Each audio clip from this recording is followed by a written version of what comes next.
Price the lord. ದೇವರು ನಮಗೆ ಸ್ತೋತ್ರವಾಗಲಿ. ಚೆನ್ನಾಗಿದ್ದೀರಾ? I thank the Lord for giving me this wonderful opportunity to stand before you all. ನಾನು ದೇವರಿಗೆ ವಂದನೆಯನ್ನು ಸಲ್ಲಿಸೋಣಂತನಾಗಿದ್ದೇನೆ ನಿಮ್ಮ ಮುಂದೆ ಹೀಗೆ ಒಂದು ಸಂದೇಶವನ್ನು ಕೊಡಲಿಕ್ಕೆ.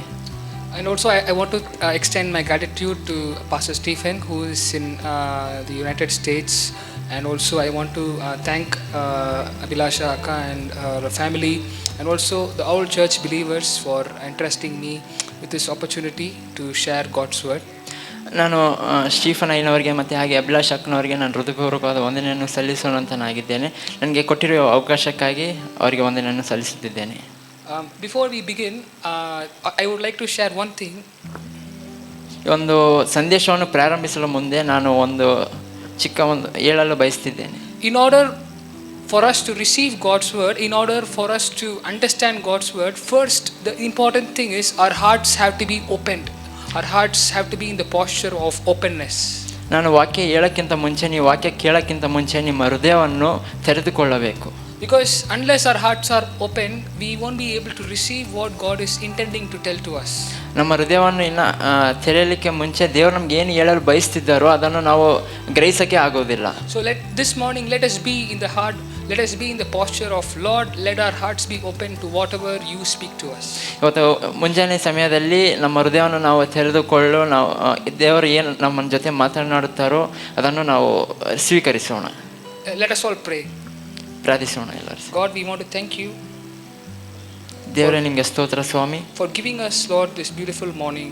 ನೀವು ಕೊಟ್ಟಿರೋ ಶುಭ ಮುಂಜಾನೆಗಾಗಿ ನಿಮಗೆ ಸ್ತೋತ್ರಪ್ಪ. Lord, for us to gather here in your presence, Lord, it is a privilege. ನಾವು ಈ ಒಂದು ಆಲಯದಲ್ಲಿ ನಾವು ಇಲ್ಲಿ ಎಲ್ಲರೂ ಒಟ್ಟಾಗಿ ಸೇರಿ ಬಂದಿದ್ದಕ್ಕಾಗಿ ನಿಮಗೆ ಸ್ತೋತ್ರ ಸ್ವಾಮಿ. And also, Lord, to hear from your word, Lord, it is something, Lord, that we don't deserve. ಹೌದಪ್ಪ, ನಾವು ಯೋಗ್ಯತೆ ಇಲ್ಲದವರಪ್ಪ, ಆದರೆ ನಿಮ್ಮ ಆಲಯದಲ್ಲಿ ಬಂದು ನಿಮ್ಮ ಒಂದು ವಾಕ್ಯವನ್ನು ಕೇಳಲಿಕ್ಕೆ ಬಂದಿದ್ದೇವೆ ಸ್ವಾಮಿ. But yet, oh Lord, because of your grace, Lord, we are here to hear from your word. ದೇವರೇ, ನೀವು ಉನ್ನತವಾದ ದೇವರಪ್ಪ, ನೀವು ನಮ್ಮ ಜೊತೆ ಮಾತನಾಡಪ್ಪ ಸ್ವಾಮಿ. And time and again, Lord, it is your word, Lord, which is a double-edged sword, which Lord heals us, which binds us, and which convicts us. ದೇವ, ನಿಮ್ಮ ವಾಕ್ಯ ಅದು ಎರಡಕ್ಕಿಂತ ಅಧಿಕವಾದದಪ್ಪ. ಹೌದಪ್ಪ, ಅದು ನಮ್ಮನ್ನು ಗುಣಪಡಿಸುತ್ತೆ ಅಪ್ಪ, ನಮಗೆ ಧೈರ್ಯ ಕೊಡುತ್ತೆ ಅಪ್ಪ ಸ್ವಾಮಿ. So this morning, Lord, we pray that, Lord, even as our hearts are open, we pray that, Lord, you would speak to us. ಹೌದಪ್ಪ, ಒಂದು ಮುಂಜಾನೆ ಸಮಯದಲ್ಲಿ ನಾವು ನಿಮಗೆ ಪ್ರಾರ್ಥನೆ ಮಾಡ್ತಿದ್ದೇವಪ್ಪ ಸ್ವಾಮಿ. ನಮ್ಮ ಹೃದಯವನ್ನು ತೆರೆಯಪ್ಪ, ನಿಮ್ಮ ವಾಕ್ಯವನ್ನು ಕೇಳಲಿಕ್ಕೆ ನಮಗೆ ದಯಪಾಲಿಸಪ್ಪ ಸ್ವಾಮಿ. And Lord, we will be able to, Lord, walk in your ways. ದೇವ, ನಿಮ್ಮ ಮಾರ್ಗದಲ್ಲಿ ನಡಲಿಕ್ಕೆ ನಮಗೆ ಅವಕಾಶವನ್ನು ಕೊಡಪ್ಪ ಸ್ವಾಮಿ. We give you all the glory and all the honor. ನಿಮಗೆ ಎಲ್ಲ ಘನ ಮಹಿಮೆ ಸಲ್ಲಿಸುತ್ತಿದ್ದೇನೆ ಸ್ವಾಮಿ. In Jesus' name we pray. ಯೇಸು ಕ್ರಿಸ್ತನಲ್ಲಿ ಬೇಡಿ ಹೊಂದಿದ್ದೇವೆ ತಂದೆ. Amen. Amen. Amen. So today we are going to listen from God's word from the passage from the theme faithfulness in the face of fear. ಇವತ್ತು ನಾವು ಕೇಳುವ ವಾಕ್ಯ ಒಂದು ಟಾಪಿಕ್ ಬಂದು ಏನಂದರೆ ಭಯದ ನಡುವೆ ನಂಬಿಕೆ. Okay. ನಂಬಿಗಸ್ತತೆ. Now before I get into the core of the sermon, we all have accepted Christ, right? ಇವತ್ತಿನ ಸಂದೇಶಕ್ಕೆ ಹೋಗೋದಕ್ಕಿಂತ ಮುಂಚೆ ಈಗ ನಾವು ಯೇಸು ಕ್ರಿಸ್ತನನ್ನು ನಾವು ಸ್ವೀಕರಿಸಿದ್ದೇವೆ. We are all believers. ನಾವೆಲ್ಲರೂ ದೇವರನ್ನು ನಂಬಿದ್ದೇವೆ. And how are we believers? We were once dead in sin. ನಾವೆಲ್ಲರೂ ಹೇಗೆ ವಿಶ್ವಾಸಿಗಳಾಗಿದ್ದೇವೆ ಅಂದರೆ ನಾವು ದೇವರೊಂದು ಮರಣವನ್ನು ನಾವು ನೋಡಿದ್ದೇವೆ. And because of Christ, because of his resurrection, we are made alive. Just like how Apostle Paul tells to the church in Ephesus, we are made alive in Christ. ಅಪೊಸ್ತಲನ ಬರೆದ ಸುವಾರ್ತೆಯಲ್ಲಿ ನಾವು ನೋಡುವುದಾದರೆ ನಾವು ಎಲ್ಲರೂ ದೇವರಲ್ಲಿ ನಾವು ಒಂದು ನಿತ್ಯ ಜೀವವನ್ನು ಹೊಂದಿದ್ದೇವೆ. And because of his resurrection and because of God's blood, the blood of Jesus, we are forgiven from our sins. Our sins have been forgiven. ಯೇಸು ಕ್ರಿಸ್ತನ ಒಂದು ಪುನರುತ್ಥಾನದಿಂದ ನಾವು ನಮ್ಮ ಪಾಪಗಳನ್ನು ದೇವರು ನಮ್ಮನ್ನು ಕ್ಷಮಿಸಿದ್ದಾನೆ. ಅದರಿಂದ ನಾವು ನಿತ್ಯ ಜೀವವನ್ನು ಹೊಂದಿದ್ದೇವೆ. And because of God's death on the cross and because of a sinless life, we have received salvation. ನೀತಿವಂತರಾಗಿ ದೇವರು ನಮ್ಮನ್ನು ಮಾಡಿದ್ದಾನೆ. ಕ್ರಿಸ್ತನಲ್ಲಿ ನಾವು ಜೀವಂತವಾಗಿದ್ದೇವೆ, ಏಕೆಂದರೆ ಆತನು ನಮ್ಮನ್ನು ಕ್ಷಮಿಸಿದ್ದಾನೆ, ನಮ್ಮನ್ನು ಉಳಿಸಿದ್ದಾನೆ. I'm telling the privileges of our believers, of we being as believers in Christ. ನಾನು ಈಗ ನಮಗೆ ಕೊಟ್ಟಿರುವ ಒಂದು ಒಳ್ಳೆಯ ಅವಕಾಶಕ್ಕಾಗಿ ನಾನು ಹೇಳಲು ಬಯಸ್ತಿದ್ದೇನೆ. And the next thing is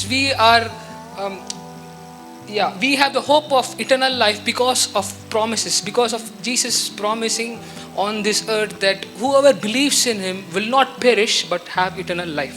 ನಾನು ನಿಮಗೆ ಒಂದು ನಿರೀಕ್ಷೆಯನ್ನು ಏನು ಕೊಡಲಿಕ್ಕೆ ಬಯಸ್ತಿದ್ದೀನಿ ಅಂದರೆ, ಯಾರು ದೇವರಲ್ಲಿ ನಂಬಿ ಇರ್ತಾರೋ ಅವರು ಮರಣವನ್ನು ಹೊಂದುವುದಿಲ್ಲ, ಅವರು ನಿತ್ಯ ಜೀವವನ್ನು ಹೊಂದುತ್ತಾರೆ. The most important thing is, once we were alienated, once we were away from knowing God, once we were away from understanding who God is, but now we are adopted into God's family because of faith. ನಾವು ಎಲ್ಲದಕ್ಕಿಂತ ಮುಂಚೆ ನಾವು ಯಾರು ದೇವರು ಅಂತೇಳಿ ನಮಗೆ ಗೊತ್ತಿರೋದಿಲ್ಲ, ಯಾರು ದೇವರು ನಮ್ಗೆ ಏನು ಮಾಡ್ತಾರೆ ಅಂತ ನಮಗೆ ತಿಳಿದಿರೋದಿಲ್ಲ. ಆದರೆ ನಮಗೆ ಇವತ್ತು ದೇವರು ನಮ್ಮನ್ನೆಲ್ಲ ಅವರ ಒಂದು ಸಮ್ಮುಖದಲ್ಲಿ ನಮ್ಮನ್ನು ಮಾಡಿದ್ದಾನೆ. And it doesn't stop there, but God sent his spirit to dwell in us, and the Holy Spirit, he guides us, he convicts us, he teaches us, he counsels us, he comforts us. ಅದು ಅಲ್ಲಿಗೆ ನಿಲ್ಲುವುದಿಲ್ಲ. ಆ ಒಂದು ಪರಿಶುದ್ಧಾತ್ಮನ ದೇವರು ನಮಗೆ ಕೊಟ್ಟಿದ್ದಾನೆ, ಅದು ನಮ್ಮನ್ನು ನಡೆಸುತ್ತೆ, ಅದು ನಮಗೆ ಒಂದು ಬೇಕಾಗಿರೋ ಒಂದು ನಿಗ್ರತೆಯನ್ನು ಕೊಡುತ್ತೆ, ಒಂದು ನಾವು ಯಾವ ರೀತಿಯಾಗಿ ನಡೆದುಕೊಳ್ಬೇಕೋ ಆ ಒಂದು ಮಾರ್ಗದಲ್ಲಿ ನಮ್ಮನ್ನು ನಡೆಸುತ್ತೆ. So even when we grieve the Lord at many times, it is the Lord who speaks to us that, my son, this is not the way you are supposed to walk. My daughter, this is not the way you're supposed to walk. And the Lord, it is the Lord who cleanses us. ನಾವು ಯಾವಾಗ ದೇವರಿಗೆ ವಂದನಾರ್ಪಣೆಯನ್ನು ಸಲ್ಲಿಸುತ್ತೇವೆ, ಆವಾಗ ದೇವರು ನಮಗೆ ಏನು ಮಾಡ್ತಾರೆ ಅಂದರೆ, ಆತನ ಮಗ, ಆತನ ಮಕ್ಕಳು ಯಾವ ಒಂದು ದಾರಿಯಲ್ಲಿ ನಡೆಯಬೇಕು, ದೇವರು ನಮಗೆ ಆ ಒಂದು ದಾರಿಯಲ್ಲಿ ನಮ್ಮನ್ನು ನಡೆಸುತ್ತಾನೆ. And even in day to day life, he is the Lord who gives us wisdom. He is the Lord who gives us counsel to understand, to rightly do things. ದೇವರಿಗೆ ನಮಗೆ ಒಂದು ಬೇಕಾಗಿರೋ ಒಂದು ಜ್ಞಾನವನ್ನು ಕೊಡುತ್ತಾರೆ. ಒಂದು ಯಾವ ರೀತಿಯಲ್ಲಿ ಜೀವನದಲ್ಲಿ ನಾವು ಯಾವ ರೀತಿಯಾಗಿ ಒಂದು ಮುಂದಕ್ಕೆ ನಡಿಬೇಕೋ ಆ ಒಂದು ಮಾರ್ಗದಲ್ಲಿ ದೇವರು ನಮಗೆ ಅದೊಂದು ಪರಿಶುದ್ಧಾತ್ಮದಿಂದ ನಮ್ಮನ್ನು ನಡೆಸುತ್ತಾನೆ. And I can just go on. There's so much benefits of us. There's so much we enjoy the privileges of being as believers. ದೇವರು ನಮ್ಗೆ ಎಷ್ಟೋ ಒಂದು ಭಾಗ್ಯವನ್ನು ಕೊಟ್ಟಿದ್ದಾನೆ ನಾವೆಲ್ಲ ಅನುಭವಿಸೋಕೆ. What a privilege it is. What a privilege it is. ಅದೆಷ್ಟು ಭಾಗ್ಯ ಅಲ್ವಾ ನಮಗೆ ದೇವರು ಕೊಟ್ಟಿರೋದು. It is because of God's unfailing love, and it is because of his grace that we experience this. ಅದೆಲ್ಲ ದೇವರ ಒಂದು ಶಾಶ್ವತವಾದ ಒಂದು ಪ್ರೀತಿಯಿಂದ ನಮಗೆ ಒಂದು ಭಾಗ್ಯವನ್ನು ನಮಗೆ ಕೊಟ್ಟಿದ್ದಾರೆ. In light of all this, I want to ask us a question. ಇದು ಎಲ್ಲದಕ್ಕಿಂತ ಮುಂಚೆ ನಾನು ನಿಮ್ಗೆ ಒಂದು ಪ್ರಶ್ನೆ ಕೇಳಲು ಬಯಸುತ್ತಿದ್ದೇನೆ. So in light of this, many times we, out of fear, many times we fail to share this truth. ನಾವು ಭಯದಲ್ಲಿದ್ದಾಗ ಒಂದು ಸತ್ಯವನ್ನು ಹೇಳಲಿಕ್ಕೆ ನಾವು ಅಂಜುತ್ತಿರ್ತೀವಿ. We all be in the situations, aren't we? We all have been in that situations, be it in our workplace, be it in our friend circle, be it in public circles, be it in anywhere, but we are unable to share this truth to fellow people who are yet to accept Christ, who are yet to know about God. ನಾವು ಕೆಲವೊಂದು ಪರಿಸ್ಥಿತಿಗಳಿರ್ತೀವಿ, ಅವಾಗ ಒಂದು ನಮ್ಮ ಸ್ನೇಹಿತರಿಗೆ ಹಂಚೋಕೆ, ಇಲ್ಲಾಂದರೆ ನಮ್ಮ ಸುತ್ತಮುತ್ತಲಿರುವ ಒಂದು ಜನಗಳಿಗೆ ನಾವು ಏನಾದರೂ ಒಂದು ಸತ್ಯವನ್ನು ಹೇಳಲಿಕ್ಕೆ ನಾವು ಅಂಜುತ್ತಾ ಇರ್ತೀವಿ. And how is it? We know that what they do is wrong. We know injustice is happening in this world. We know the injustice is happening in our society. We know that they are not glorifying God, but at times we get compromised to it. ನಮಗೆ ಗೊತ್ತಾಗುತ್ತೆ, ಒಂದು ಕೆಲವೊಂದು ಕ್ಷಣದಲ್ಲಿ ನಾವು ನೋಡೋದಾದರೆ ಅಲ್ಲಿ ಒಂದು ಇಂಜಸ್ಟ್ರಿ ನಡೀತಾ ಇರುತ್ತೆ ಅಂತ ಗೊತ್ತಿದ್ರು ಕೂಡ ನಾವು ಹೇಳಲಿಕ್ಕೆ ನಮಗೆ ಆಗೋದಿಲ್ಲ. ನಾವು ಒಂದು ಭಯಪಡ್ತಾ ಇರ್ತೀವಿ ಒಂದು ಸತ್ಯವನ್ನು ಹೇಳಲಿಕ್ಕೆ. So in light of this, I want us to turn to Mark, the Gospel of Mark chapter 6. ಈಗ ನಾನು ಒಂದು ಮಾರ್ಕ್ನ ಬರೆದ ಸುವಾರ್ತೆ 6ನೇ ಅಧ್ಯಾಯವನ್ನು ನೋಡುವುದಾದರೆ, I request any one of us to read Mark chapter 6, 14 verses 14 to 29. ಮಾರ್ಕ್ನ ಬರೆದ ಸುವಾರ್ತೆ 6ನೇ ಅಧ್ಯಾಯ 14ರಿಂದ 29. ಯಾರಾದರೂ ಓದಲಿಕ್ಕೆ ಬಯಸ್ತೀರಾ? ಮತ್ತು ಅರಸನಾದ ಯೆಹೂದನು ಯೇಸುವಿನ ಸುದ್ದಿಯನ್ನು ಕೇಳಿದನು, ಯಾಕೆಂದರೆ ಆತನ ಹೆಸರು ಪ್ರಸಿದ್ಧವಾಯಿತು ಮತ್ತು ಜನರು ಆತನ ವಿಷಯದಲ್ಲಿ ಸಾನಿಕನಾದ ಯೋಹಾನನಿಗೆ ತಿರುಗಿ ಬದುಕಿದ್ದಾನೆಂದು, ಆದ್ದರಿಂದ ಮಹತ್ ಕಾರ್ಯಗಳನ್ನು ನಡೆಸುವ ಶಕ್ತಿಗಳು ಅವನಲ್ಲಿ ಅವೆ ಎಂದು ಹೇಳುತ್ತಿದ್ದರು. ಕೆಲವರು ಇವನು ಏಲಿಯತನೆಂದಲೂ, ಕೆಲವರು ಇವನು ಹಿಂದಿನ ಪ್ರವಾದಿಗಳಂತಿರುವ ಒಬ್ಬ ಪ್ರವಾದಿ ಅಂತಲೂ ಹೇಳಿದರು. ಆದರೆ ಹೆರೋದನು ಆತನ ಸುದ್ದಿಯನ್ನು ಕೇಳಿ, ನಾನು ತಲೆಹೊಯ್ಯಿಸಿದ ಯೋಹಾನನಿಗೆ ತಿರುಗಿ ಬದುಕಿ ಬಂದಿದ್ದಾನೆಂದು ಅಂದನು. ಹೆರೋದರು ತಾನು ಇಟ್ಟುಕೊಂಡಿದ್ದ ಹೆರೋದ್ಯಳ ನಿಮಿತ್ತ ಯೋಹಾನನನ್ನು ಹಿಡಿತರಿಸಿ ಸೆರೆಯಲ್ಲಿ ಕಟ್ಟಿಹಾಕಿಸಿದ್ದನು. ಆ ಹೆರೋದ್ಯಳು ಹೆರೋದನ ಅಣ್ಣನಾದ ಫಿಲಿಪ್ಪನ ಹೆಂಡತಿ. ಯೋಹಾನನು ಹೆರೋದನಿಗೆ ನಿನ್ನ ಅಣ್ಣನ ಹೆಂಡತಿಯನ್ನು ಇಟ್ಟುಕೊಂಡಿರುವುದು ಧರ್ಮವಲ್ಲವೆಂದು ಹೇಳುತ್ತಿದ್ದನು. ಇದಕ್ಕೆ ಹೆರೋದ್ಯಳು ಅವನ ಮೇಲೆ ದ್ವೇಷವಿಟ್ಟುಕೊಂಡು ಅವನನ್ನು ಕೊಲ್ಲಿಸಬೇಕೆಂದಿದ್ದರು. ಆಗದೆ ಹೋಯಿತು. ಹೆರೋದನು ಯೋಹಾನನು ನಿಂತಿರುವನೆಂದು ದೇವಭಕ್ತನೆಂದು ತಿಳಿದು ಅಂಜಿಕೊಂಡು ಅವನಿಗೆ ಯಾವ ಅಪಾಯವೂ ಬಾರದಂತೆ ಇಟ್ಟಿದ್ದನು.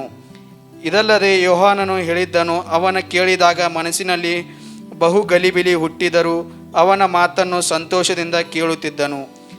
ಹೀಗಿರಲಾಗಿ ಅವಳಿಗೆ ಅನುಕೂಲವಾದ ದಿವಸ ಬಂತು.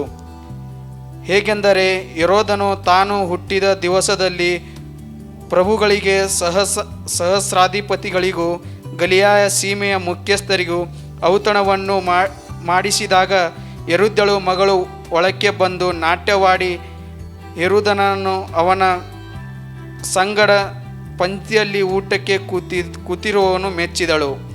ಅರಸನು ಆ ಹುಡುಗಿಗೆ ಬೇಕಾದದನ್ನು ಕೇಳಿಕೋ, ಕೊಡುತ್ತೇನೆ. ನೀನು ನನ್ನನ್ನು ಏನು ಕೇಳಿಕೊಂಡರೂ ಸರಿ, ನನ್ನ ರಾಜ್ಯದಲ್ಲಿ ಅರ್ಧ ರಾಜ್ಯವನ್ನು ಕೇಳಿದರೂ ನಿನಗೆ ಕೊಡುತ್ತೇನೆ ಎಂದು ಆಣೆ ಇಟ್ಟುಕೊಂಡು ಹೇಳಿದನು. ಆಗ ಅವಳು ಹೊರಕ್ಕೆ ಹೋಗಿ ನಾನು ಏನು ಕೇಳಿಕೊಳ್ಳಲಿ ಎಂದು ತನ್ನ ತಾಯಿಯನ್ನು ಕೇಳಲಾಗಿ ಅವಳು ಸಾನಿನೆತನಾದ ಯೋಹಾನನ ತಲೆಯನ್ನು ಕೇಳಿಕೋ ಅಂದಳು. ಕೂಡಲೇ ಅವಳು ಅರಸನ ಬಳಿಗೆ ಅವಸರದಿಂದ ಬಂದು ಈ ಕ್ಷಣದಲ್ಲೇ ಸಾನಿಕನಾದ ಯೋಹಾನನ ತಲೆಯನ್ನು ಪರಾತಿನಲ್ಲಿ ನನಗೆ ತಿರಿಸಿಕೊಂಡಬೇಕೆಂದು ನನಗೆ ಕೋರಿಕೆ ಎಂದು ಅರಿಕೆ ಮಾಡಿಕೊಂಡಳು. ಅದಕ್ಕೆ ಅರಸನು ಬಹು ದುಃಖಪಟ್ಟರು. ತಾನು ಇಟ್ಟುಕೊಂಡ ಆಣೆಗಳ ನಿಮಿತ್ತವಾಗಿಯೂ ತನ್ನ ಪಂಕ್ತಿಯಲ್ಲಿ ಕೂತಿದ್ದವರ ನಿಮಿತ್ತವಾಗಿಯೂ ಅವಳನ್ನು ಅಸಡ್ಡೆ ಮಾಡುವುದಕ್ಕೆ ಮನಸ್ಸಿಲ್ಲದೆ ಕೂಡಲೇ ತನ್ನ ಮೈಗಾವಲಿನ ಸಿಪಾಯಿಗಳಲ್ಲಿ ಒಬ್ಬನಿಗೆ ನೀನು ಹೋಗಿ ಯೋಹಾನ ತಲೆಯನ್ನು ತಂದುಕೊಂಡು ಎಂದು ಅಪ್ಪಣೆ ಕೊಟ್ಟು ಕಳುಹಿಸಿದನು. ಅವನು ಹೋಗಿ ಸೆರೆಮನೆಯಲ್ಲಿ ಅವನ ತಲೆಯನ್ನು ಹೊಯ್ದು ಪರಾತಿನಲ್ಲಿ ತಂದು ಆ ಹುಡುಗಿಗೆ ಕೊಟ್ಟನು. ಆ ಹುಡುಗಿ ಅದನ್ನು ತನ್ನ ತಾಯಿಗೆ ಕೊಟ್ಟಳು. ಯೋಹಾನನ ಶಿಷ್ಯರು ಈ ಸಂಗತಿಗಳನ್ನು ಕೇಳಿದಾಗ ಅವರು ಬಂದು ಅವನ ಶವವನ್ನು ಹೊತ್ತುಕೊಂಡು ಹೋಗಿ ಸಮಾಧಿಯಲ್ಲಿ ಇಟ್ಟರು. ಆಮೇನ್. So reading this, you all might be wondering, what is this?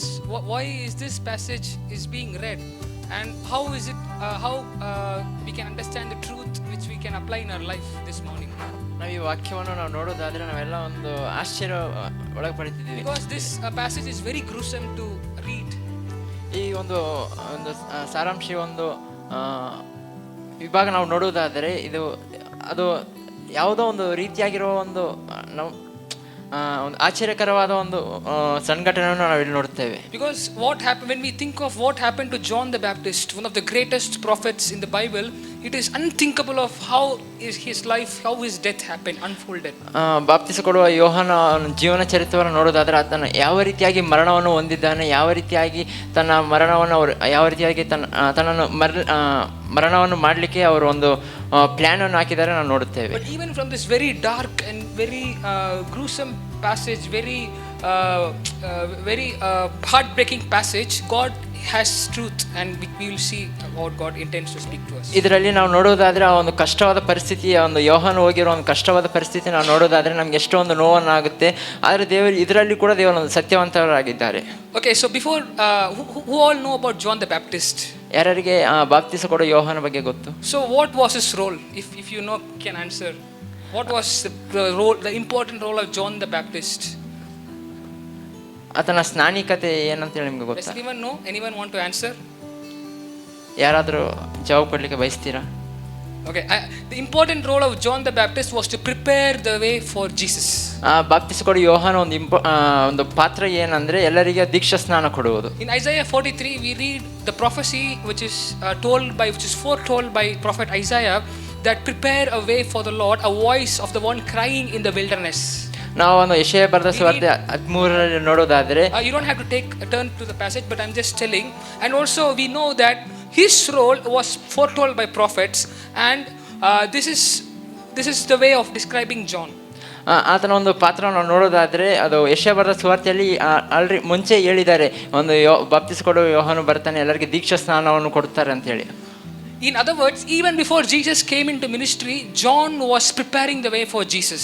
ಇನ್ನು ಯೇಸು ಕ್ರಿಸ್ತನ ಒಂದು ಭೂಲೋಕದಲ್ಲಿ ಬರಲಿಕ್ಕೆ ಮುಂಚೆ ಒಂದು ಬಾಪ್ತಿಸ ಕೊಡುವ ಯೋಹಾನು ಒಂದು ದಾರಿಯನ್ನು ಎಲ್ಲರಿಗೆ ಸಿದ್ಧಪಡಿಸುತ್ತಾ ಇರ್ತಾರೆ. Another important thing to keep in mind is John was filled with the Spirit when he was in womb of his mother. ಒಂದು ಯೋಹಾನಿನ ಒಂದು ಈ ಒಂದು ವರ್ಲ್ಡ್ಗೆ ಬರಲಿಕ್ಕೆ ಮುಂಚೆ ಆ ಒಂದು ಪರಿಶುದ್ಧಾತ್ಮದಿಂದ ತುಂಬಿಸಲ್ಪಡ್ತಾನೆ. And God filled John because he was consecrated, he was set apart for a divine calling. ದೇವರು ಒಂದು ಯೋಹಾನನನ್ನು ಯಾಕೆ ಅಭಿಷೇಕಿಸಿದ್ದಾರೆ ಅಂದರೆ ಒಂದು ಕರೆಕ್ಕಾಗಿ ದೇವರು ಆಲ್ರೆಡಿ ಸಿದ್ಧಪಡಿಸಿದ್ದಾರೆ.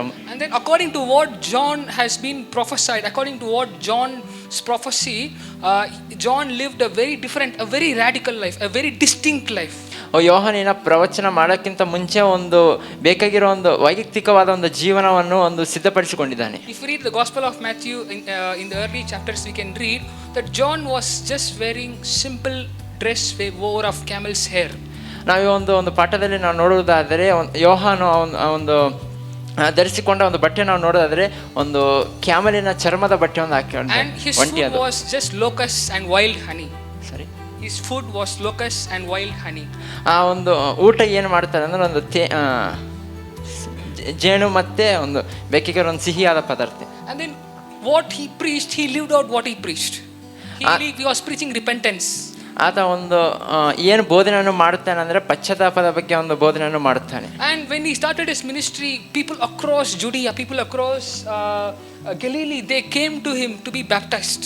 ಆತನ ತನ್ನ ಬೋಧನೆ ಅವಾಗ ಆರಂಭಿಸಿದ್ದಾನೆ. ಅವಾಗ ಬಂದು ಎಲ್ಲರ ಜನಸಮೂಹ ಅವನ ಹತ್ರ ಬರಲಿಕ್ಕೆ ಎಲ್ಲರೂ ಪ್ರಾರಂಭ ಮಾಡಿದ್ದಾರೆ. Even the Roman soldiers, even the Jewish tax collectors, even the Jewish Pharisees, even the Jewish Sadducees, everyone, regardless of who they are, they came towards John and they were asking, what should we do? What should we do for our sins to be forgiven? ಎಲ್ಲರೂ ಯೂದರು, ಫ್ಯಾರಸಿಯವರು, ಸಾದುಸಿಯವರು ಎಲ್ಲರೂ ಬಂದು ನಾನು ಏನು ಮಾಡಬೇಕಂತ ಹೇಳಿ ಯೋಹಾನನ ಹತ್ತಿರ ಬಂದು ಎಲ್ಲರೂ ಕೇಳ್ತಾ ಇದ್ದಾರೆ. And the very important thing is John was baptizing them. ಅದರಲ್ಲಿ ಒಂದು ಮುಖ್ಯ ಭಾಗ ನಾವು ನೋಡೋದಾದ್ರೆ ಯೋಹಾನ ಎಲ್ಲರೂ ಬಂದವರು ಎಲ್ಲರಿಗೆ ದೀಕ್ಷಾ ಸ್ನಾನವನ್ನು ಕೊಡ್ತಾ ಇದ್ದಾನೆ. Above all, John baptized the Son of God himself, Jesus Christ. Our Lord Jesus Christ himself was baptized by John himself. ಯೇಸು ಕ್ರಿಸ್ತನು ಕೂಡ ಬಾಪ್ತಿಸ್ಕೊಡಿ ಯೋಹಾನ ಹತ್ರ ಹೋಗಿ ದೀಕ್ಷಾ ಸ್ನಾನವನ್ನು ಹೊಂದಿರೋದು ನಾವು ನೋಡುತ್ತೇವೆ. And then Jesus himself testifies about John that among those born of women, in other words, among those who are the son of women, there is no one else greater than John the Baptist. ಯೇಸು ಸ್ವಾಮಿ ನಾವು ನೋಡೋದಾದ್ರೆ ಯೋಹಾನಕ್ಕಿಂತ ಅಧಿಕವಾದವನು ಯಾರು ನಾನು ನೋಡಲೇ ಇಲ್ಲ ಅಂತ ಹೇಳುತ್ತಾರೆ. Everything is glorious, everything is mighty, and John is doing a powerful ministry. ಎಲ್ಲದು ಒಂದು ಸುಂದರವಾಗಿರೋದು, ಎಲ್ಲ ಒಂದು ದೇವರಿಗೆ ಮಹಿಮೆ ಪಡಿಸುವಂಥ ಒಂದು ಮಿನಿಸ್ಟ್ರಿಯನ್ನು ಮಾಡ್ತಾ ಇದ್ದಾನೆ. But as the time went on, he had to confront, he had to stand for truth, and he eventually met with King Herod and he opposed King Herod. ಆತನ ಒಂದು ಸಮಯ ಬಂದಾಗ ಆತ ಹೋಗಿ ಹೆರೋದನನ್ನು ಭೇಟಿಯಾಗುತ್ತಾನೆ. Now we read from Gospel of Mark. Gospel of Mark is something so unique. Each gospel writers have their own unique way of presenting gospel. ನಾವು ಒಂದು ಮಾರ್ಕನ ಬರೆದ ಸುವಾರ್ತೆಯಲ್ಲಿ ನೋಡೋದಾದರೆ ಪ್ರತಿಯೊಂದು ಸುವಾರ್ತೆಗಳು ಒಂದೊಂದು ಬೇಕಾಗಿರೋ ಒಂದು ವೈಯಕ್ತಿಕವಾಗ ತನ್ನ ಎಲ್ಲ ರೀತಿಯ ಒಂದು ಡಿಫ್ರೆಂಟ್ ಆಗಿರೋ ಒಂದು ಗಾಸ್ಪಲ್ಸ್ ನೋಡ್ತೇವೆ. ಆದರೆ ನಾವೊಂದು ಮಾರ್ಕನ ಬರೆದ ಸುವಾರ್ತೆಯಲ್ಲಿ ನಾವು ನೋಡೋದಾದರೆ ಒಂದು ಯೋಹಾನನ ದಿನನಿತ್ಯ ಜೀವನವನ್ನು ತನ್ನ ಮರಣವನ್ನು ಕೂಡ ಯಾವ ರೀತಿಯಾಗಿ ಹೊಂದಿದ್ದಾನೆ ಅಂತೇಳಿ ನಾವು ನೋಡುತ್ತೇವೆ. It's because God used different authors from different circumstances, from different cultural background, from different walks of life to inspired by him to write the beautiful scripture which we have today.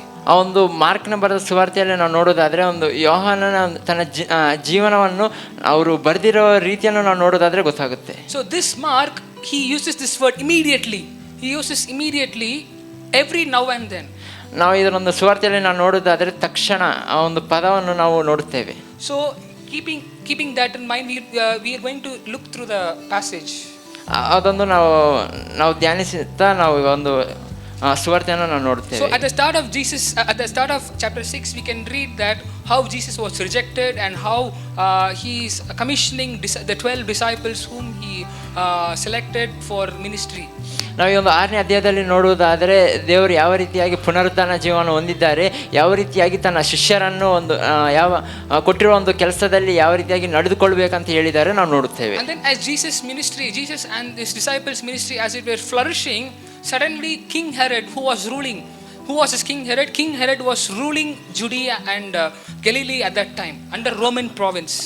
ಯೇಸು ಸ್ವಾಮಿ ಅವರ ಒಂದು ಶಿಷ್ಯರಿಗೆ ಒಂದು ಯಾವ ರೀತಿಯಾಗಿ ಸುವಾರ್ತೆಯನ್ನು ಮಾಡಬೇಕು, ಯಾವ ರೀತಿಯಾಗಿ ತನ್ನ ರಾಜ್ಯವನ್ನು ಹಂಗೆ ಬೆಳೆಸಬೇಕಂತ ಹೇಳುವ ಸಮಯದಲ್ಲಿ ಅವಾಗ ನಾವು ನೋಡ್ತೇವೆ ಒಂದು ಹೇರೋದನ ರಾಜ್ಯ ಬಂದ ಈಗ ಅದರಲ್ಲಿ ನಾವು ನೋಡ್ತೇವೆ. And this is eventually leading to for Herod, because Herod was the king, and Herod came to know that Jesus has raised John, or John is being raised from the dead. Because and one of important thing is we have to remember, this is a flashback, this is something, a back story, this is something which happened later.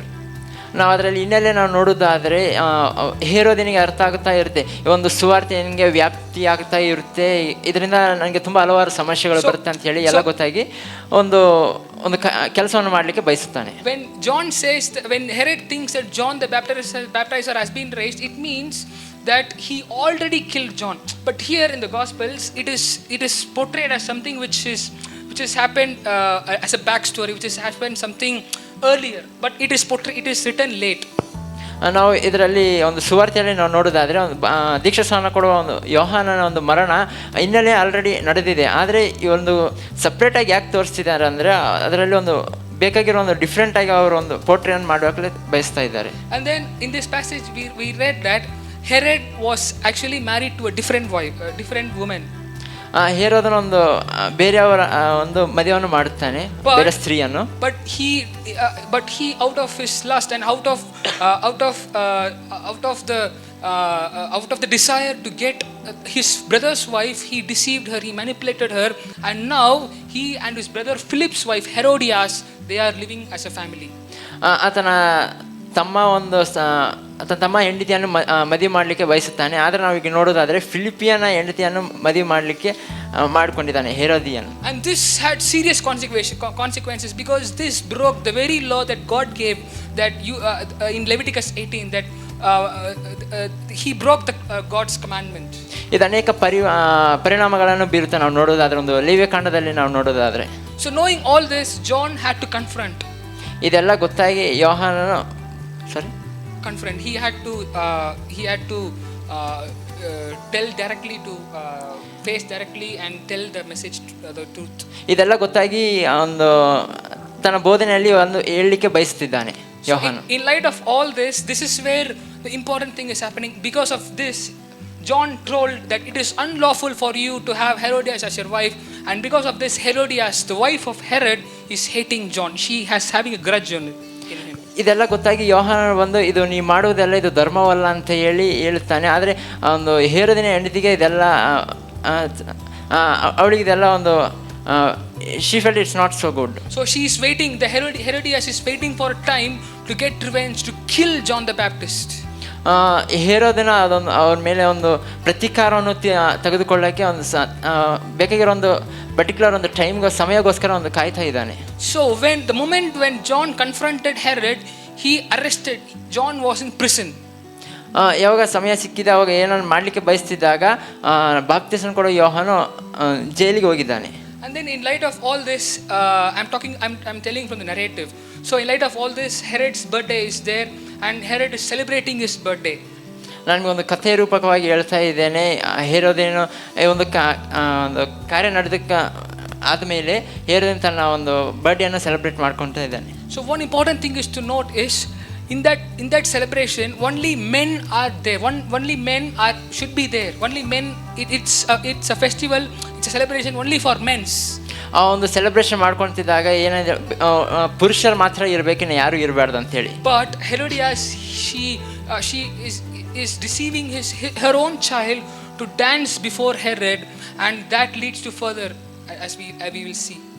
ನಾವು ಅದರಲ್ಲಿ ನೋಡುವುದಾದರೆ ಅಲ್ಲಿ ಹೇರೋದಿನ ಅಲ್ಲಿ ಪುರುಷರು ಮಾತ್ರ ಇರಬೇಕು, ಆದರೆ ಹೇರೋದ ಅವರ ಮಗಳನ್ನು ಅಲ್ಲಿ ಒಂದು ನೃತ್ಯವನ್ನು ಮಾಡಲಿಕ್ಕೆ ಬಯಸುತ್ತಾನೆ. And this group, as they're enjoying with sensual pleasure, as they're enjoying with all fleeting pleasures, they are getting drunk, and they are intoxicated, and they are filled with immorality. ಆ ಒಂದು ಪ್ರಜ್ಞೆಯನ್ನು ತಪ್ಪಿ ಅವರ ಒಂದು ಪರಿಸ್ಥಿತಿಯಲ್ಲಿ ಅಲ್ಲಿ ನೋಡೋದಾದರೆ ಅವರು ಏನು ಮಾಡ್ತಿದ್ದಾರೆ ಅವ್ರಿಗೆ ಗೊತ್ತಿಲ್ಲ ಒಂದು ಕಾರ್ಯವನ್ನು ಮಾಡ್ತಾ ಇದ್ದಾರೆ. And then in light of this, Herod's daughter is going and dancing, and Herod, without even realizing, he is making a vow, he is making a promise. ಅಲ್ಲಿ ಅಲ್ಲಿ ಏನು ನಡೀತಿದೆ ಹೇರದೇನೆ ಗೊತ್ತಾಗ್ತೇ ಇಲ್ಲ. ಯಾಕಂದ್ರೆ ಆ ಒಂದು ನಶೆನಲ್ಲಿದ್ದಾನೆ. ಅಲ್ಲಿ ಅವರು ಮಗಳು ಬಂದ ಒಂದು ನೃತ್ಯವನ್ನು ಮಾಡ್ತಿದೆ ಅಂತ ಅದನ್ನು ಮರೆತು ಅಲ್ಲೊಂದು ನಾವು ಕಾರ್ಯವನ್ನು ನೋಡ್ತೇವೆ. And this is where he promises that you ask anything to me, even half of my kingdom I will deliver it to you, I will give it to you.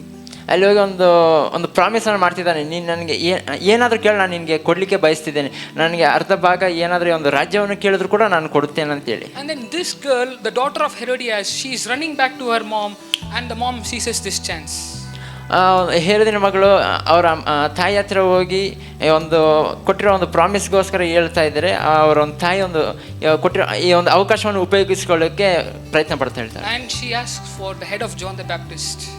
ಅವಾಗ ಏನಂತ ಕೇಳ್ತಾ ಆ ಪ್ರಾಮಿಸ್ಗೆ ಏನಂತ ಉತ್ತರ ಕೊಡುತ್ತೆ ಅಂದರೆ ಒಂದು ಯೋಹಾನನ ತಲೆ ಬೇಕಂತ ಕೇಳುತ್ತೆ. So this is how John's fate, this is how John is dying for Christ. ಇದು ನಾವು ನೋಡೋದಾದ್ರೆ ಯೋಹಾನ ಎಷ್ಟು ದೇವರಿಗೆ ನಂಬಿಗಸ್ತರಾಗಿದ್ದಾನೆ ಅಂತೇಳಿ ನಾವು. From all this I would like to share three things which God wants to speak to us.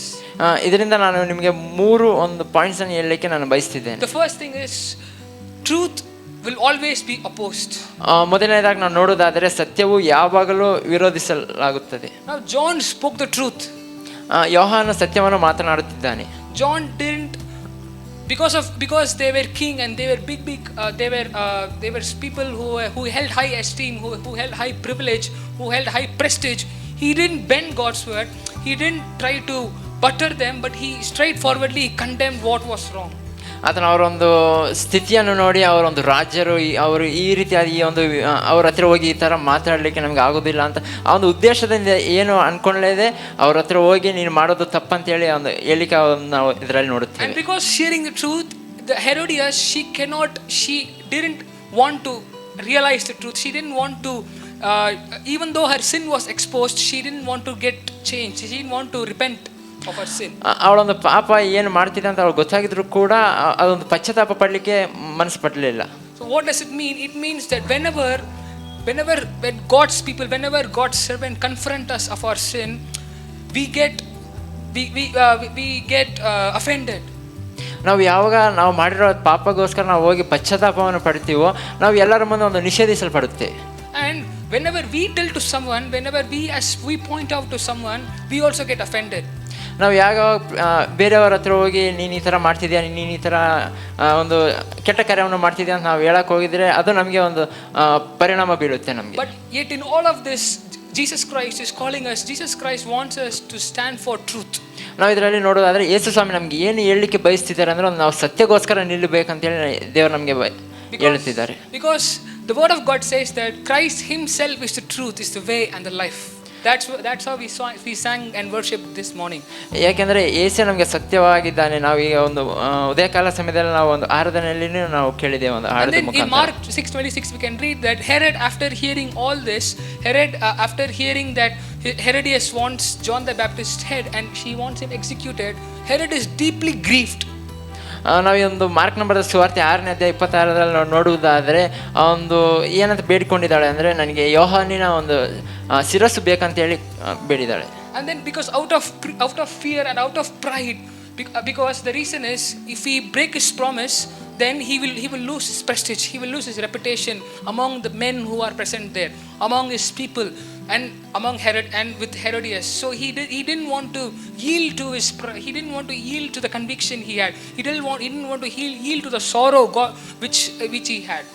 ನಾವು ಇದರಲ್ಲಿ ನೋಡುವುದಾದರೆ ಒಂದು ಕೊಟ್ಟಿರೋ ಮಾತನ್ನು ಈಗ ಹಿಂದಕ್ಕೆ ತೆಗೆದುಕೊಂಡು ಒಂದು ಕೆಲಸವನ್ನು ಮಾಡದಿಲ್ಲ ಅಂದರೆ ಆತನಿಗಿರೋ ಒಂದು ಅಧಿಕಾರ, ಆತನಿಗಿರೋ ಒಂದು ಗೌರವ ಎಲ್ಲರ ಮುಂದೆ ಕಮ್ಮಿ ಆಗುತ್ತೆ ಅಂತೇಳಿ ಒಂದು ಡೆಸಿಷನ್ಗೆ ಬರ್ತಾನೆ. So the first thing is truth will be always opposed. ಮೊದಲು ನಾವು ನೋಡೋದಾದರೆ ಸತ್ಯವನ್ನು ನಾವು ಯಾವಾಗ ಮಾತಾಡುತ್ತೇವೋ ಎಲ್ಲರೂ ನಮಗೆ ಅದನ್ನು ನಿಷೇಧಿಸುತ್ತಾರೆ. Because truth exposes sin. ಯಾಕೆಂದರೆ ಸತ್ಯವು ಪಾಪವನ್ನು ಎಲ್ಲರಿಗೆ ಗೊತ್ತಾಗಂಗೆ ಮಾಡುತ್ತೆ. And then if we are not careful, it will lead us to grudge, it will lead us to hatred, it will eventually lead us to do things which grieves the Lord. ನಾವು ಯಾವಾಗ ಜಾಗ್ರತೆಯಿಂದ ಇರುವುದಿಲ್ಲ ನಮಗೆ ಒಂದು ಕೆಟ್ಟ ಪ್ರಭಾವವನ್ನು ಬೀಳಕ್ಕೆ ನಮಗೆ ಒಂದು ದಾರಿಯನ್ನು ಮಾಡುತ್ತೆ. See, it is a progression, there is a chain of progression happening in the narrative. ಅಲ್ಲಿ ಒಂದು ಪ್ರತಿಯೊಂದು ಒಂದು ಸಂಬಂಧವಾಗಿದೆ ನಾವು ನೋಡುವುದಾದರೆ. John is confronting Herodias, he is speaking the truth. ಯೋಹಾನನು ನೀ ಮಾಡೋದು ತಪ್ಪಂತೇಳಿ ಏರೋದನಿಗೆ ಹೇಳುತ್ತಾ ಇದ್ದಾನೆ. And because of her pride and because of the lust, she couldn't leave Herod and she couldn't repent to what John was telling, and that led to have her grudge, and that led to do this grievous thing. ಆ ಒಂದು ಗರ್ವದಿಂದ, ಆ ಒಂದು ಕೆಟ್ಟ ಒಂದು ದೃಷ್ಟಿಯಿಂದ ಆ ಒಂದು ಕೆಲಸವನ್ನು ಬೇಡ ಅಂತ ಹೇಳಲಿಕ್ಕೆ ಮನಸ್ಸು ಬರೋಲ್ತು. And the second thing is fear can destroy our conviction. We all have convictions. ನಾವು ಎರಡನೇದಾಗಿ ನೋಡೋದಾದ್ರೆ ಭಯವು ನಂಬಿಕೆಯನ್ನು ನಾಶ ಮಾಡುತ್ತೆ. And what can our conviction be? ನಮ್ಮ ನಂಬಿಕೆ ಇವತ್ತು ಏನಾಗಿದೆ? Our conviction is God's word. God tells us do this, do that, and don't do this, don't do that. He gave us commandments. He gave us principles. He gave us values to walk. He gave us commandments to obey. But this is the convictions which you hold on to. ನಮಗೆ ಇವತ್ತು ಒಂದು ನಂಬಿಕೆ ಏನಾಗಿದೆ ಅಂದರೆ ದೇವರ ಒಂದು ಮಾರ್ಗದಲ್ಲಿ ನಡಲಿಕ್ಕೆ, ದೇವರು ಕೊಟ್ಟಿರೋ ಈ ಒಂದು ಕಮಾಂಡ್ಮೆಂಟ್ಸ್ ಅನ್ನು ಅದೊಂದು ಪಾಲಿಸಲಿಕ್ಕೆ, ದೇವರು ನಮಗೆ ಏನು ಹೇಳಲಿಕ್ಕೆ ಬಯಸ್ತಾರೋ ಅವೆಲ್ಲ ನಾವು ಕೇಳಿ ಅದನ್ನು ಅನುಸರಿಸುವ ಹಾಗೆ ನಾವು ಸಿದ್ಧರಾಗಿರಬೇಕು. And then we can read that Herod feared John because John was holy man and a righteous man. ಹೇರೋದನ ಯೋಹಾನನಿಗೆ ಏಕೆ ಭಯಪಟ್ಟಿದ್ದಾನೆ ಅಂದರೆ ಆತ ಒಂದು ಧೈರ್ಯಗಸ್ತನೂ ಹಾಗೆಯೇ ಮತ್ತೆ ಸತ್ಯವನ್ನು ಮಾತನಾಡುವವನಾಗಿದ್ದಾನೆ. So this means that Herod, if he is fearing John, if he is fearing a man of God, it means he had conviction, he had reverence, but because of fear he didn't obey, he didn't yield into what John was telling. ನಾವು ಅದರಲ್ಲಿ ನೋಡುವುದಾದರೆ ಹೇರ್ದನೆ ಯಾಕೆ ಒಂದು ಯೋಹಾನ್ ನೋಡಿ ಹಂಚ್ಕೊಳ್ತಿದ್ದಾನೆ ಅಂದರೆ ಯೋಹಾನನು ದೇವರಿಗೆ ನಂಬಿಗಸ್ತನಾಗಿದ್ದಾನೆ. ಆತನ ಮಾಡಿರೋ ಕಾರ್ಯದಲ್ಲಿನೂ ಎಲ್ಲ ಸತ್ಯವಂತರಾಗಿ ನಡೆದುಕೊಳ್ಳುತ್ತಿದ್ದಾನೆ. ಅದಕ್ಕೆ ಒಂದು ಏನೊಂದು ಕಾರ್ಯ ಮಾಡಿದರೂ ಕೂಡ ಯೋಹಾನ ಅದ್ರ ಬಗ್ಗೆ ಏನು ತಲೆನೇ ಕೆಡಿಸ್ಕೊಂಡಿಲ್ಲ. So looking at all this, many times we get into chances, we get into circumstances that we know that this is right, we know that this is the way it should be happening, but because of fear we held back, because of we don't yield to our convictions, because of unnecessary fears, and which is hindering. ನಮಗೆ ಕೆಲವೊಂದು ಸಲ ನಮ್ಗೆ ಅನಿಸ್ತಿರ್ತೀವಿ, ನಾವು ಮಾಡ್ತಿರೋ ಕೆಲವೊಂದು ಕೆಲಸಗಳನ್ನ ಇದು ತಪ್ಪಾಗಿದೆ, ಇದೊಂದು ಸರಿಯಾದ ರೀತಿಯಲ್ಲಿ ನಾವು ನಡೆದುಕೊಳ್ಳುತ್ತಿಲ್ಲ ಅಂತೇಳಿ ಆದರೂ ಗೊತ್ತಾಗಿದ್ರು ಕೂಡ ನಾವು ಕೆಲವೊಂದು ಪರಿಸ್ಥಿತಿಗಳಲ್ಲಿ ನಾವು ನಂಬಿಕಸ್ಥರಾಗಿರೋದಿಲ್ಲ, ಅಪನಂಬಿಕಸ್ಥರಾಗಿ ನಾವು ಒಂದು ಕೆಲಸವನ್ನು ಮಾಡುತ್ತೇವೆ. So I want to actually swift this, okay? I want to see from the perspective of John. So do we think that John didn't have any fear when he confronted Herod? ನಾನು ಇದೊಂದು ಯೋಹಾನನ ದೃಷ್ಟಿಕೋನದಲ್ಲಿ ನೋಡೋದು ಅಂತೇಳಿ ನಾನು ಬಯಸ್ತಾ ಇದ್ದೇನೆ. ಆ ಒಂದು ಪರಿಸ್ಥಿತಿಯಲ್ಲಿ ಯೋಹಾನನ ನಂಬಿಗಸ್ತನಾಗಿದ್ದಾನ ಇಲ್ವೋ? Because Herod had fear, but John didn't have fear because he was speaking the truth. ಅಲ್ಲಿ ನಾವು ನೋಡೋದಾದರೆ ಹೇರೋದನಿಗೆ ಭಯವಾಗ್ತಾ ಇದೆ, ಆದರೆ ಯೋಹಾನನಿಗೆ ಭಯವಾಗ್ತಿಲ್ಲ. ಯಾಕಂದರೆ ಯೋಹಾನನು ಅಲ್ಲಿ ಸತ್ಯವನ್ನು ಮಾತನಾಡುತ್ತಾ ಇದ್ದಾನೆ. And then Herod was having all fears because he was afraid of losing his wife, he was afraid of losing the reputation he had, he was afraid of losing his establishments and prestige. ಹೇರೋದನಿಗೆ ಯಾಕೆ ಎಷ್ಟು ಭಯ ಪಡ್ತಾ ಇದ್ದಾನೆ ಅಂದರೆ ಆತನ ತನ್ನ ಕುಟುಂಬವನ್ನು ಎಲ್ಲಿ ಕಳೆದುಕೊಳ್ತಾನೆ, ತನಗಿರುವ ಒಂದು ಗೌರವ, ತನಗೆ ಒಂದು ಆಸ್ತಿ ಇವೆಲ್ಲ ಎಲ್ಲಿ ಕಳೆದುಕೊಡ್ತಾನೆ ಅಂದರೆ ತುಂಬ ಭಯ ಪಡ್ತಾ ಇದ್ದಾನೆ. So fear can destroy our convictions. ಭಯವು ನಮ್ಮ ನಂಬಿಕೆಯನ್ನು ನಾಶ ಮಾಡುತ್ತೆ. If we read Proverbs chapter 29 verse 25, ನಾವೇನು Proverbs ಅಲ್ಲಿ ನೋಡುವುದಾದರೆ, can anyone read Proverbs 29:25? ಜ್ಞಾನೋಕ್ತಿಗಳ 29ನೇ ಅಧ್ಯಾಯ, ಜ್ಞಾನೋಕ್ತಿಗಳು 29-25. ಮನುಷ್ಯನ ಭಯ ಉರುಳು, ಯೆಹೋವನ ಭರವಸವೇ ಉದ್ಧಾರ. See here it is exactly what it is there, that the fear of others it lays a snare. ನಾವು ಇದರಲ್ಲಿ ನೋಡೋದಾದ್ರೆ ಮನುಷ್ಯನ ಭಯ ಉರುಳನ್ನು ಮಾಡುತ್ತೆ, ಯೆಹೋವನಲ್ಲಿ ಭರವಸೆ ಇದ್ದವರಿಗೆ ಉದ್ಧಾರವನ್ನು ಕೊಡುತ್ತೆ. The one who trusts in the Lord is secure. ನಾವು ಯಾವಾಗ ಯೆಹೋವನಲ್ಲಿ ನಾವು ನಂಬಿಗಸ್ತರಾಗಿ ಇರ್ತೀವೋ ಅವಾಗ ದೇವರು ನಮ್ಮನ್ನು ಕಾಪಾಡುತ್ತಾನೆ. So whenever at times when we get fear, whenever at times when we have to speak the truth, and when we don't want to yield into what the world is telling, we have to trust in the Lord. ನಾವು ಕೆಲವೊಂದು ಸಲ ನಾವು ಒಂದು ಸತ್ಯವನ್ನು ಮಾತಾಡಲಿಕ್ಕೆ ಬಯಸ್ತಾ ಇರ್ತೀವಿ. ಒಂದು ಪರಿಸ್ಥಿತಿಯಲ್ಲಿ ನಾವು ಒಂದು ಪರಿಸ್ಥಿತಿಯಲ್ಲಿ ಸತ್ಯ ಹೇಳಲಿಕ್ಕೆ ಆಗೋದಿಲ್ಲ, ಆದರೆ ನಾವು ಸತ್ಯವನ್ನು ಮಾತಾಡುತ್ತಾ ದೇವರಲ್ಲಿ ಭರವಸೆಯನ್ನು ಇಟ್ಕೊಂಡು ನಾವು ಒಂದು ಸತ್ಯವನ್ನು ಮಾತಾಡಬೇಕು. Now finally we are coming to the crux of the whole passage. ನಾವೀಗ ಒಂದು ಕೊನೆಯದಾಗಿ ನಾವು ನೋಡುವುದಾದರೆ, faithfulness costs everything. ನಂಬಿಕೆಯು ಎಲ್ಲವನ್ನು ವೆಚ್ಚ ಮಾಡುತ್ತದೆ. Now first John's faithfulness, it costed him freedom. ನಾವು ಮೊದಲನೇದಾಗಿ ಯೋಹಾನನ ಒಂದು ನಂಬಿಕೆ ಆತನಿಗೆ ಸ್ವಾತಂತ್ರ್ಯವನ್ನು ಕೊಟ್ಟಿದೆ.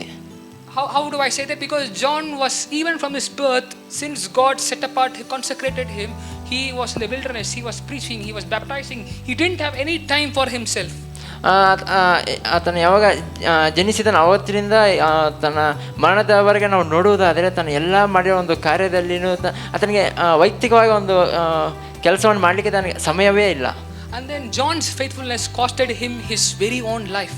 ಆತನ ಒಂದು ನಂಬಿಗಸ್ತೆ ತನ್ನ ಜೀವನ ದಿನನಿತ್ಯ ಒಂದು ಕಾರ್ಯವನ್ನು ಮಾಡಲಿಕ್ಕೆ ಸಹಾಯ ಮಾಡಿದೆ. The time came when